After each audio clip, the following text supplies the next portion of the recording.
প্রিয় নবম শ্রেণীর ছাত্রছাত্রীরা, তোমাদের সিলেবাসের অন্তর্ভুক্ত সহায়ক পাঠগ্রন্থ যেটা আছে সেখান থেকে প্রফেসর শঙ্কুর ডায়েরি, ওখান থেকে করভাস পরীক্ষায় আসবে, দ্বিতীয় সাবমেটিক পরীক্ষায়।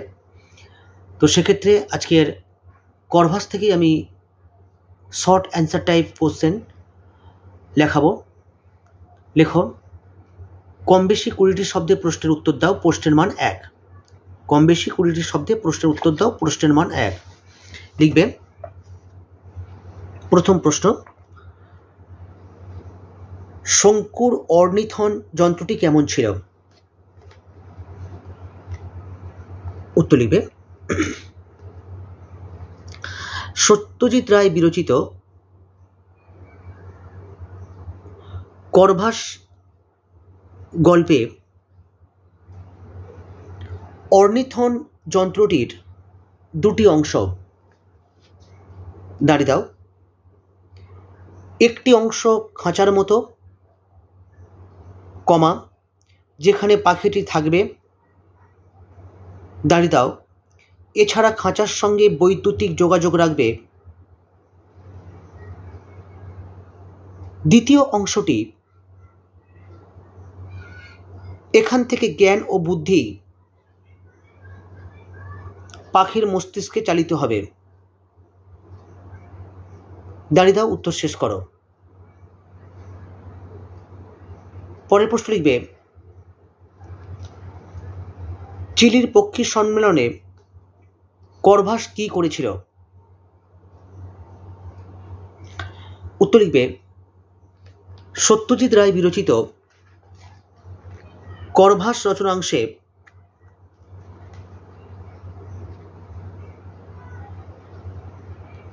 বিগত 2 মাসের অর্জিত শিক্ষা চিলির পক্ষী সম্মেলনে উপস্থিত সবাইকে দেখিয়ে করভাস তাদের তাক লাগিয়ে দিয়েছিল। দাঁড়িয়ে দাও, এর ফলে ওখানকার কাগজে করভাসের ছবি বেরোয়।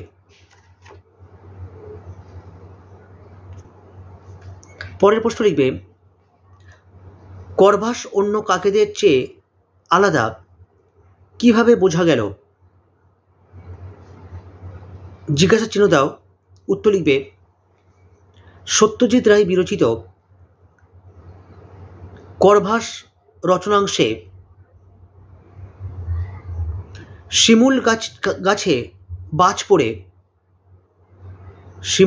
বাজ পড়ে একটি কাক মরে গেলে সব কাক সেখানে জড়ো হয়ে চিৎকার করে। দাঁড়িয়ে দাও, কিন্তু করভাস তখন এক মনে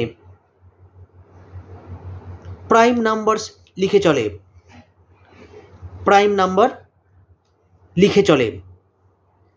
দাঁড়িয়ে দাও, উত্তর শেষ করো। পরের প্রশ্ন লিখবে, জাদুকর আরগাসের চেহারার বিবরণ দাও। লিখবে। সত্যজিৎ রায় বিরচিত করভাস রচনাংশে জাদুকর আরগাসের নাক টিয়া পাখির মতো, কমা দাও, মাঝখানে স্মৃতি করা চুল পিছনে আঁচড়ানো, কমা দাও, চোখে পুরো পাওয়ারের চশমা দিয়ে মণিগুলিকে দেখাই বিন্দুর মতো, কমা দাও, আর তার উচ্চতা প্রায় 6.5 ফুট। দাঁড়িয়ে দাও, উত্তর শেষ করো। পরের প্রশ্ন লিখবে। পরের প্রশ্ন লেখো, আরগাস কত টাকা দিয়ে করভাসকে কিনতে চেয়েছিল? জিজ্ঞাসা চিহ্ন দাও, উত্তর লিখবে। সত্যজিৎ রায় বিরচিত করভাস রচনাংশে আরগাস 10,000 এস্কুডো মানে প্রায় 15,000 টাকা দিয়ে করভাসকে কিনতে চেয়েছিল। পরের প্রশ্ন লিখবে ইনভার্টেড কমা দিয়ে, আমি ভারী অপ্রস্তুতে পড়ে গিয়েছিলাম। ইনভার্টেড কমা ক্লোজ করে ড্যাশ দিয়ে লিখবে কে কেন অপ্রস্তুতে পড়ে গিয়েছিল। লেখো সত্যজিৎ রায় বিরচিত করভাস রচনাংশে জাপানি পক্ষীবিজ্ঞানী তোমাসাকারের ক্লান্তিকর একঘেয়ে ও এলোমেলো বক্তৃতা শুনে সবাই যখন বিরক্ত, তখন করভাস শঙ্কুর চেয়ারের হাতলে ঠোঁট তালি দিতে শুরু করায়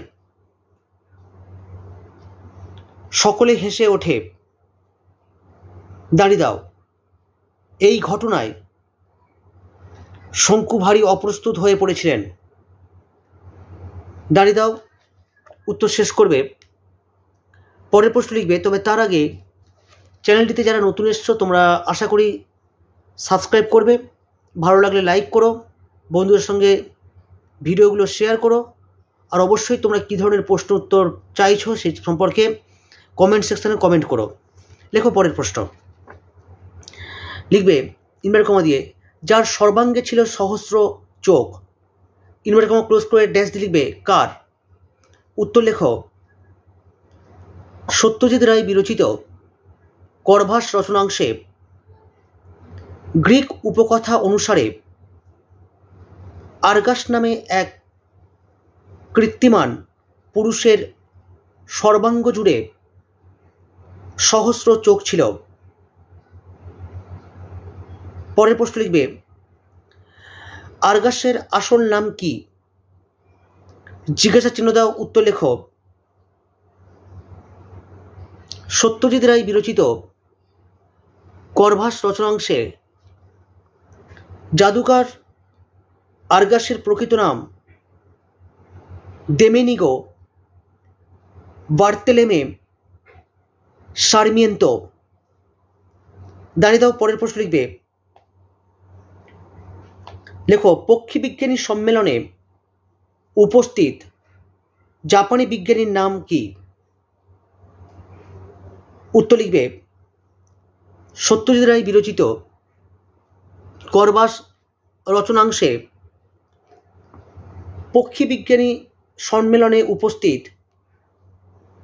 জাপানি বিজ্ঞানীর নাম তোমাসাকা মোরিমোতো। দাঁড়িয়ে দাও পরের প্রশ্ন লিখবে। লেখো আর্গাস অন্ধের মতো আচরণ করেছিল কেন।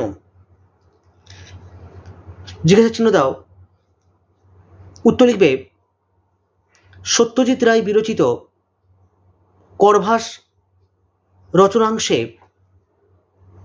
চশমা খোয়া যাওয়ায় আর্গাস অন্ধের মতো আচরণ করছিল। পরের প্রশ্ন লিখবে অর্নিথিন শব্দটির অর্থ কি। উত্তর লিখবে সত্যজিৎ রায় বিরচিত করভাস রচনাংশে উল্লেখিত অর্নিথিন বা অর্নিথন শব্দের অর্থ পাখি পড়ানো। দাঁড়িয়ে দাও পরের প্রশ্ন লিখবে করভাস কিসের নাম। জিজ্ঞাসা চিহ্ন দাও, উত্তর লিখবে সত্যজিৎ রায় বিরচিত করভাস রচনাংশে করভাস হল কাক জাতীয় পাখির লাতিন নাম। দাঁড়িয়ে দাও এর থেকে শঙ্কু তাঁর ছাত্র কাকটির করভাস নামকরণ করেন। দাঁড়িয়ে দাও উত্তর শেষ করো। আজকে এই পর্যন্ত, আগামীকাল নতুন টপিক নিয়ে উপস্থিত হব। ভালো থেকো, ভালো ভেবো, আর অবশ্যই ভালো করে পড়াশোনা করার ইচ্ছা নিয়ে এসো মনের মধ্যে। আজকের মতো আসি, টাটা, বাই বাই।